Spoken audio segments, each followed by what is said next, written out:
Welcome to the Quilt Scouts podcast. I'm Megan, your Quilt Scout leader and fellow adventurous quilter. This is a cozy campfire chat for quilters who crave creativity, community, and a gentle nudge to try something new. Each week, we'll talk about quilting and the small adventures that help us grow more confident, one stitch at a time. I'm so glad you're here. Let's get into it. All right, so this week's episode is a little bit on the shorter side, but I'm just talking briefly about something that I felt inspired to do this week, and I thought it would be fun to share that process with you and hopefully inspire you to start one of your own.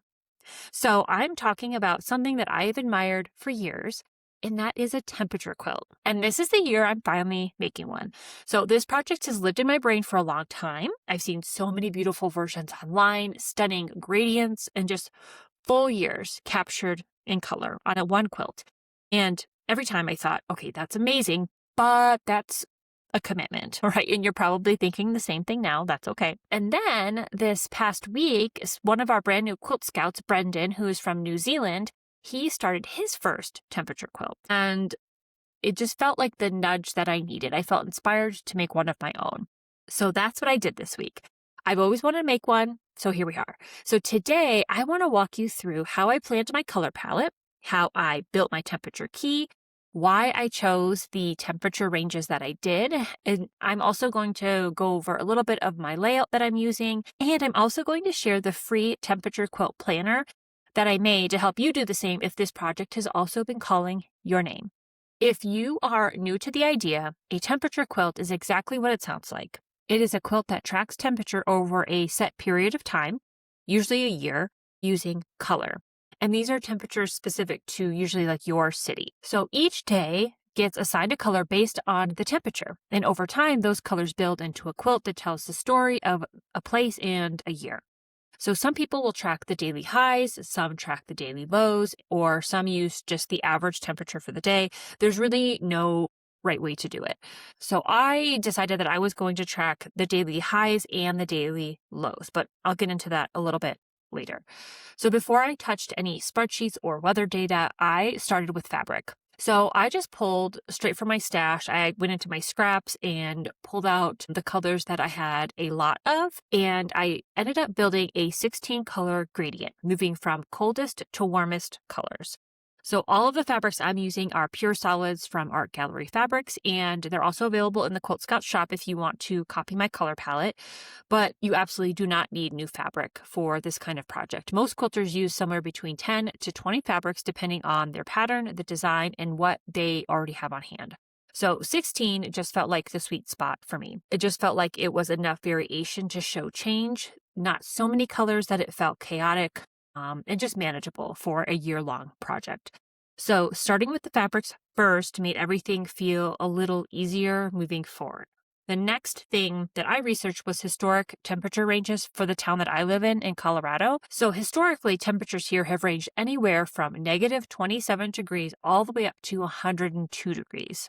So, that's a huge spread. Knowing that range ahead of time helped me avoid common temperature quilt problems, which is running out of color when the weather does something really dramatic. So I wanted to plan for the extremes from the start so the quilt wouldn't, start to panic in July or December. So since I only had 16 fabrics and I knew the full historic range, I created my temperature key and I did something kind of intentional. I made large temperature ranges for the extreme highs and lows, and then smaller ranges for the middle temperatures. You're probably wondering why. So because extreme cold and extreme heat don't happen very often, and because the middle range temperatures happen constantly.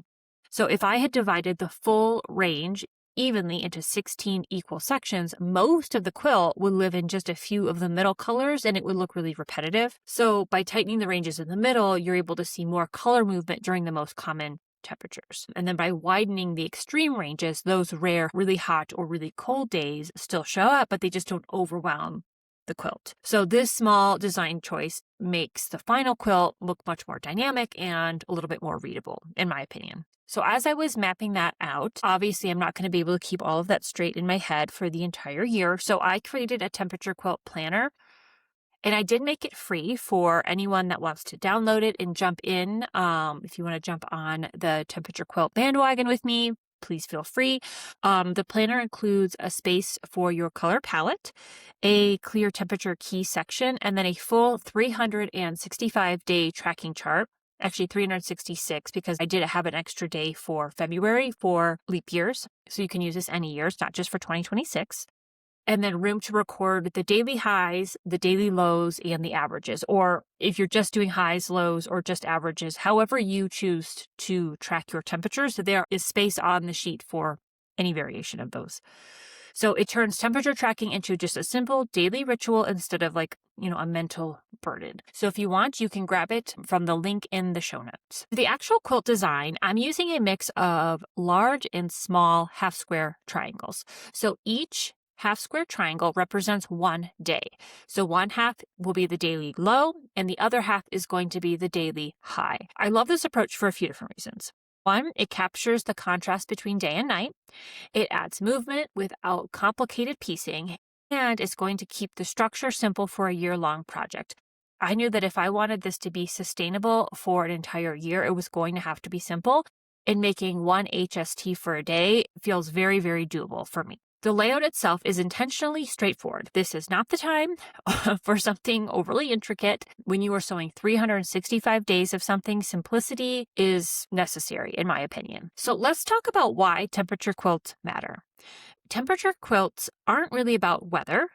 It's just about noticing. It's about marking time. And it's about letting a quilt quietly collect memories. And we talked a little bit about that on a previous episode. The things like routines, the seasons, the hard weeks, or the weeks full of beautiful weather. At the end of this year, I'm not going to have just a gradient of fabric. I am going to have a visual record of what this year felt like. And that just sounds very special and very fun, and I'm really excited about it. So if a temperature quilt has been sitting in the back of your mind, maybe this is your nudge too. Head to the blog. I give a full breakdown of my palette and the temperature key. I have photos of my fabric gradient, as well as that free temperature quilt planner download. Start imperfectly, plan thoughtfully, stitch one day at a time, and I will see you back here next week.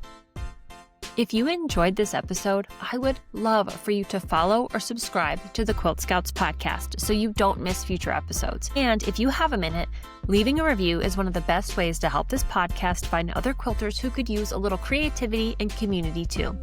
You can find show notes and more from Quilt Scouts at quiltscouts.com. Until next time, happy Trail Scout.